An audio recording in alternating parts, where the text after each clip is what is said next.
Here we are on our lovely island. The sun is just beginning to set, and it's the perfect time to go for a drive. You have the road to yourself, with no specific place to be, so you can take your time and enjoy all of the sights around you. It's a particularly pleasant night, and a warm breeze flows through the car's open windows. The beautiful hillside views and the sound of the ocean washing up to the shore are an invitation to drift along with the current of island life. This sense of gliding effortlessly is enhanced by the car's steady pace as it carries you forward. So you can get the most from our tour.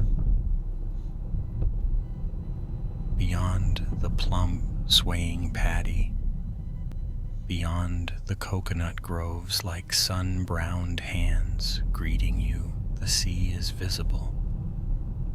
You roll down your window and take in the breeze wet with salt.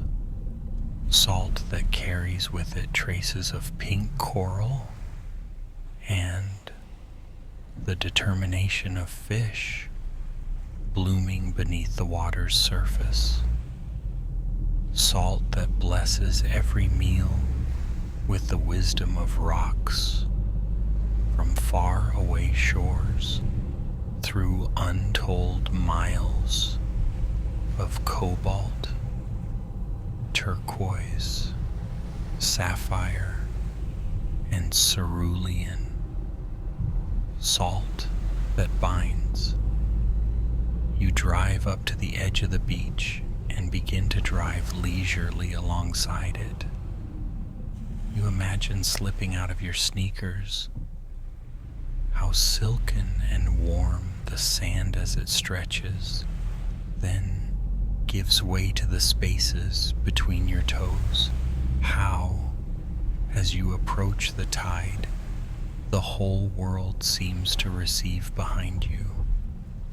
How the froth rushes forward, giddy to say hello, its gladness a lion in your chest. Its jaws melt around your ankles before pulling away at once shy and fierce. How the sun, made mild by the breeze, alights on you like 1,000 butterflies while you wait for the pounding wave to return. The sea does not wonder where it is going because it is also always returning. You want to compare it to something, not so much to share it with another, but as to absorb its magnitude. But the sea is like the sea. You have reached the knees of the mountains. Every blue is present here. The blue of a cockatoo and the bat's swinging sleep. The blue of what is behind you and the blue of rock risen millennia ago from the ocean floor, and you, a heart passing through its shade. Its peak is hidden by thick clouds, but even with the cloak of jungle, you can see its sinews, the pure movement it once was. When the lava cooled, it preserved for eternity this act of rebellion against gravity, against submersion. Beneath your feet, a knot of rich black earth expands out and down, sculpted by human hands into vast paddy terraces that sweep over the valley like an extravagant quilt. Men and women are harvesting the fields, metal glinting like stars in their hands. The breeze bends the sound of their hope and labor, you breathe into the road inside you. It is a line, but it also loops like echoes, like the motion of searching, or the earth leaping and then returning to itself.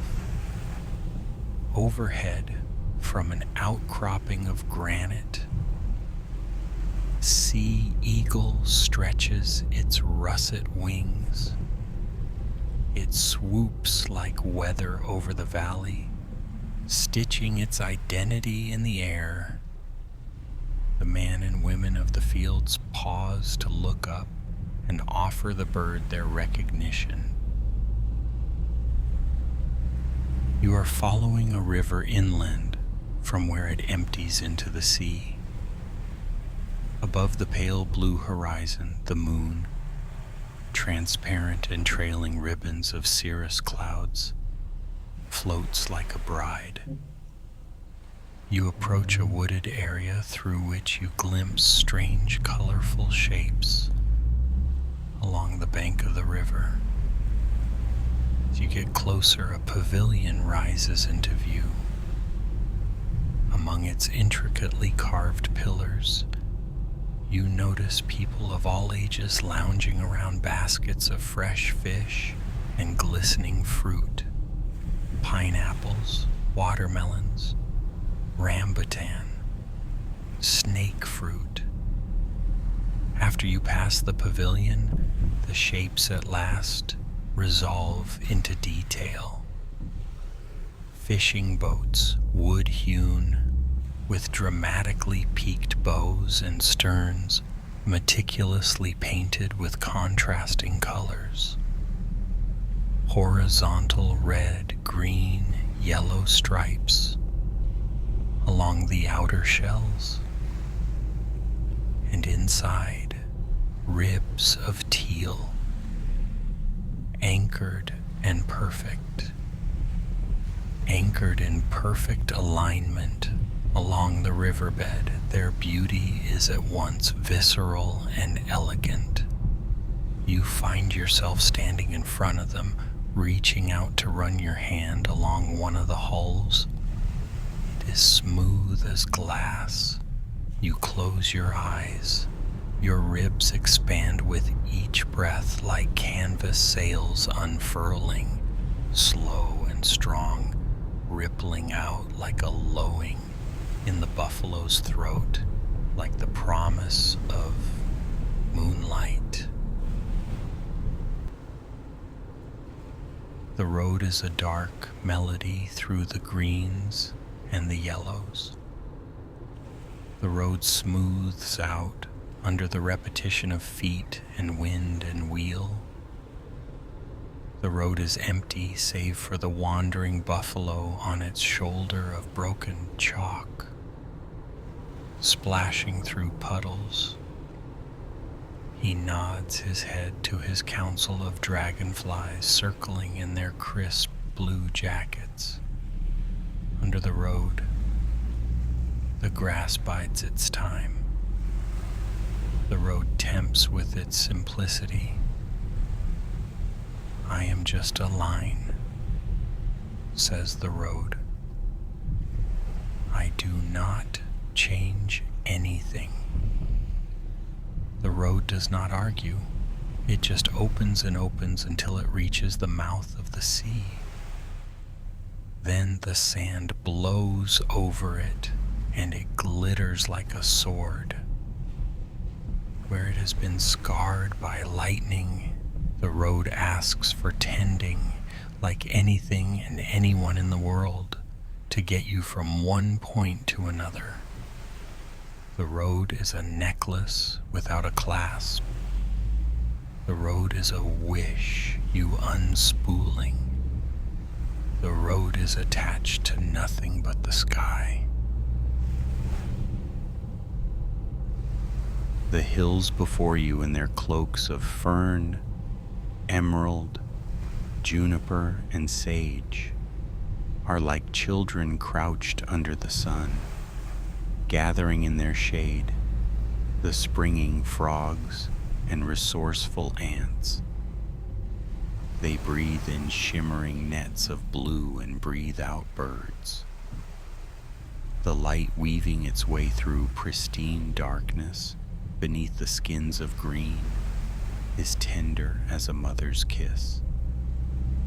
You are sturdy with your hands on the wheel, windows down, listening to the invitation, the murmuring bamboo in the distance.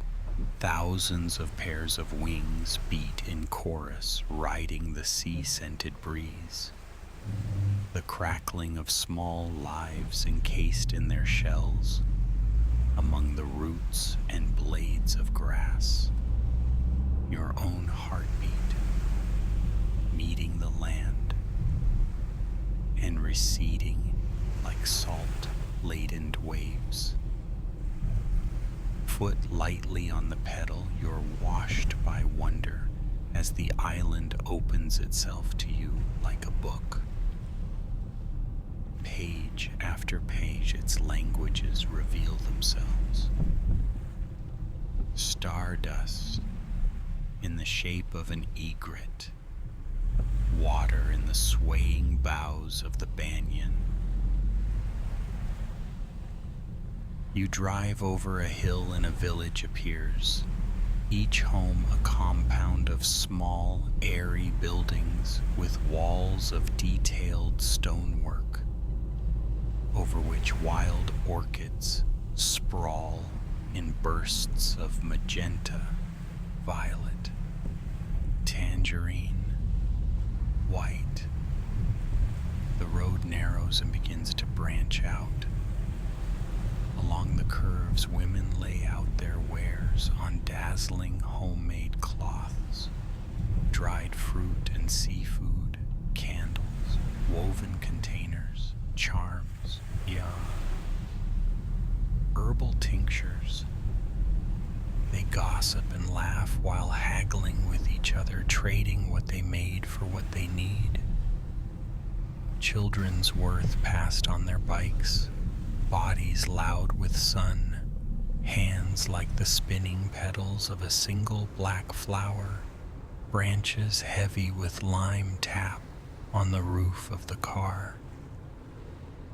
The wonder in you hums quietly, radiating out along your limbs and the hollow of your collarbone. In the gold-tinted air hangs the tinkling of metallophones, punctuated by cymbals from the depths of a temple nearby. Your hands soften around the wheel. The road widens again. The road winds and wins. On the island, space is porous. You imagine yourself as a strand of hair, soft and shining, being woven into an endless braid. Motorbikes thread nimbly like needles in primary colors through the mosaic of cars, trucks, people, and buses, ambling along at a vacation pace. For a moment, one of them idles by your windshield. A girl with one hand around her father's back and an orange popsicle in the other, gazing dreamily through the monkey-dotted foliage, arching overhead at a shameless sky. On the island, nothing has to happen right now. Along the sidewalks, hotels, restaurants, and boutique shops vie for space while pedestrians negotiate skillfully around each other. Every one of them aglow in the dense humidity. Grateful for the air conditioner, you lean back in your seat, allowing your knees to straighten and your calves to loosen while keeping one foot on the brake. You feel any last remaining tension dissolve in your bones effortlessly like sugar in water. On either side of you, the forest of monkey gods, luminescent with leaves the size of your torso, cacophonous with cicada song. The inside of the car is cool. You are in no rush. Here time is liberated from routine and necessity. Destination is a kite toward never touching the clouds. How alive they are, those mothers of rain. Today they do not shed but shape-shift. Casting shadow plays on the road and the thatch and clay roofs on either side. What appears to be a wolf is in the process of becoming a whale. A face in the sky is losing its borders. You pass a grove of coconut trees. Boys and girls race up the trunks with astonishing agility, their bodies folding and unfolding like accordions toward the dark spheres above, nested beneath crowns of yellow fronds. Below, waiting with woven baskets, old women laugh as they make bets with each other on the winner. People's houses and their rusted, intricately wrought gates against which the street vendors rest their heads after a rush begin to thin